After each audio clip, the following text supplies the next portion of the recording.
আমার আজকের রেসিপি মশালা ভেন্ডি।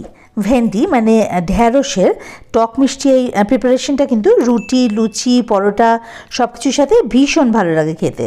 বাড়িতে অবশ্যই কিন্তু এটা ট্রাই করে দেখবেন, আর যদি ভালো লাগে তাহলে কিন্তু লাইক, শেয়ার, কমেন্ট করতে ভুলবেন না। তো চলুন দেখে নেওয়া যাক যে এটা আমি কীভাবে রান্না করছি। তো এর জন্য আমি ভেন্ডি মানে ঢ্যাঁড়স নিয়েছি 500 গ্রাম। তো ঢ্যাঁড়সগুলোকে খুব ভালো করে ধুয়ে তারপর জলটা ঝরিয়ে নিয়েছি। ঢ্যাঁড়স যখনই কাটা হবে তখনই কিন্তু আগে ধুয়ে জল ঝরিয়ে তারপর কাটা উচিত।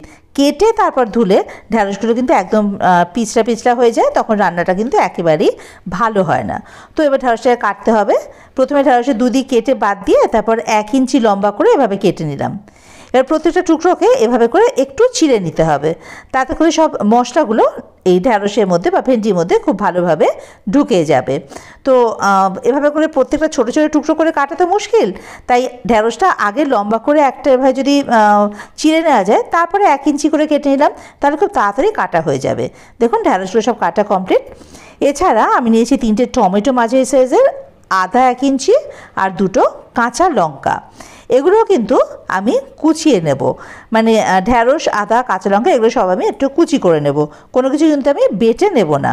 তো আপনারা চাইলে অবশ্য আদাটাকে একটুখানি গ্রেট করে নিতে পারেন, তবে এভাবে কুচিয়ে দিলে রান্নাটা স্বাদটা ভালো আসে। এই যে দেখুন সব কমপ্লিট। এবারে মশলা তৈরি করে নিতে হবে। তার জন্য একটা বাটিতে আমি নিলাম 2 টেবিল স্পুন টক দই, তাতে নিলাম 1 টিস্পুন ধনে গুঁড়ো, 1/2 টিস্পুন জিরে গুঁড়ো, আর রঙের জন্য কাশ্মীরি লঙ্কা গুঁড়ো নিয়েছি 1 টিস্পুন, আর ঝালের জন্য শুকনো লঙ্কা গুঁড়ো 1/4 টিস্পুন নিয়েছি। হলুদ কিন্তু আমি এখানে দিইনি। আর ঝালটা আপনারা যেরকম ঝাল খান সেই অনুযায়ী দেবেন, আর যদি শুকনো লঙ্কা খেতে না চান সেক্ষেত্রে কাঁচা লঙ্কা পরিমাণটা বাড়িয়ে দেবেন। এই যে দেখুন এগুলো খুব ভালোভাবে ফেটিয়ে রাখলাম। এবার রান্না শুরু করা পালা। তার জন্য ওভেনে কড়াই বসিয়ে তাতে 4 টেবিল স্পুন সাদা তেল দিলাম। আমি সাদা তেলে করেছি, আপনারা চাইলে সর্ষের তেলে রান্নাটা করে নিতে পারেন। এবারে তেলটা গরম হয়ে গেলে এর মধ্যে আমি ওই ঢ্যাঁড়সগুলো কেটে রেখেছিলাম সেগুলো দিয়ে দেবো।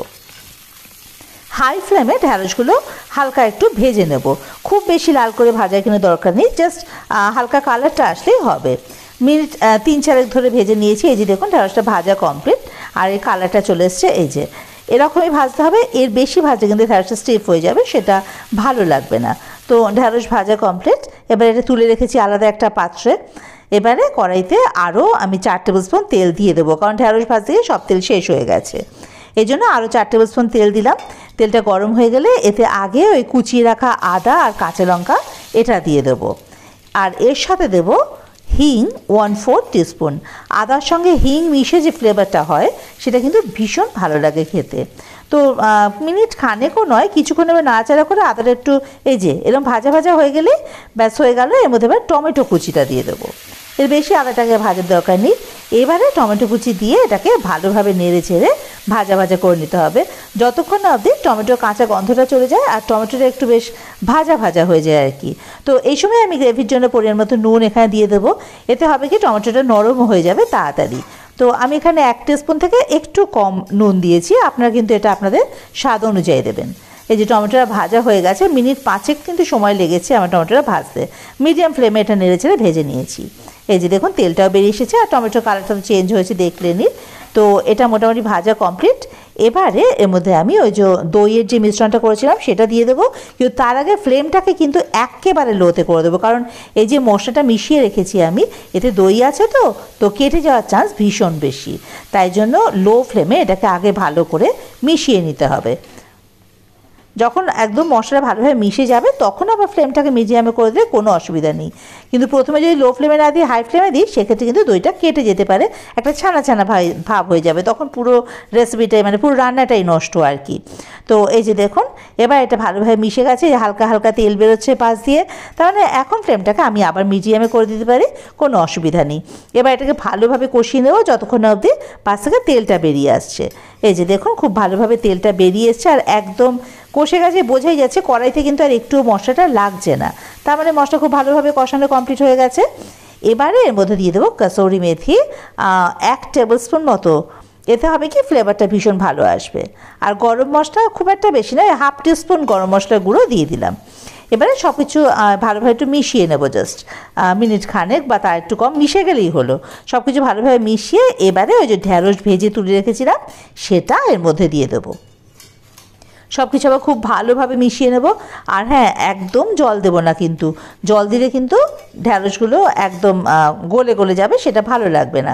এমনিতেই ভাপে ভাপে ঢ্যাঁড়সটা তো নরম, তা আমাদের ভেজে নিয়েছিলাম, ভাপে ভাপে সেদ্ধ হয়ে যাবে। তো এটা ভালোভাবে মিশিয়ে নিয়ে এবার এর মধ্যে স্বাদ মতো চিনি দিলাম। আমি এখানে 1 টিস্পুন মতো চিনি দিয়েছি, কারণ এটা একটু টক টক মিষ্টি মিষ্টি হয় আর কি। এবারে সব কিছু একসঙ্গে খুব ভালো করে আগে মিশিয়ে নিয়ে তারপরে ফ্লেমটা মিডিয়াম টু লোতে করে মিনিট 3 এটা ঢাকা দিয়ে রেখে দেবো। এই যে ঢাকা দিয়ে রাখবো, এই ভাপে ভাপেই কিন্তু ঢ্যাঁড়সটা একেবারে সেদ্ধ হয়ে যাবে আর সব মাখা মাখা হয়ে যাবে। এই যে দেখুন, মিনিটের পর ঢাকাটা খুলে নিয়েছি। এই যে দেখেছেন তো, সমস্ত মশলাটা কিন্তু ঢ্যাঁড়সের সঙ্গে একটা বেশ মাখা মাখা সবজি হয়েছে, কিন্তু গ্রেভি থাকে না। এবারে ফ্লেমটা হাইতে করে এখানে বেশ কিছুটা ধনেপাতা কুচি দিয়ে দেবো, এতেও ফ্লেভারটা ভীষণ ভালো আসবে। এবারে সব কিছু একসঙ্গে খুব ভালো করে আগে মিশিয়ে নেব। ফ্লেমটা কিন্তু এখন হাইতে করে দিয়েছি। এবার সব কিছু খুব ভালোভাবে মিশে গেলে মিনিট খানেক, এর বেশি নয়। এই যে দেখুন, ঢ্যাঁড়সটা তো সেদ্ধ হবেই, কারণ নরম ঢ্যাঁড়স। এবার ফ্লেমটাকে অফ করে ঢাকা দিয়ে এটাকে স্ট্যান্ডিং টাইমে রেখে দেবো মিনিট 2 জন্য। এই যে কমপ্লিট, ঢাকা দিয়ে দিলাম। মিনিট 2 পর ঢাকাটা খুলে নেব। এই যে দেখুন, মশলা ভেন্ডি রেডি। দারুণ দেখতে হয়েছে, আর খেতেও কিন্তু ভীষণ ভালো হয়। এটা কিন্তু অবশ্যই আপনার বাড়িতে তৈরি করে খেয়ে দেখবেন। আর এখন তো এইসব ঢ্যাঁড়স, পটল, ঝিঙে এসবেরই সময়, তো নানান রকমভাবে যদি এগুলো রান্না করা যায়, তাহলে কিন্তু আর কারোর কাছে একঘেয়ে লাগবে না, বা কেউ বলবে না বাবা একই রকম রান্না খেতে হচ্ছে। কাজে এভাবে করে একবার তৈরি করে দেখবেন, আশা করা যায় ভীষণ ভালো লাগবে। আর যদি রেসিপিটা ভালো লাগে, আমাকে কিন্তু কমেন্ট বক্সে জানাতে ভুলবেন না।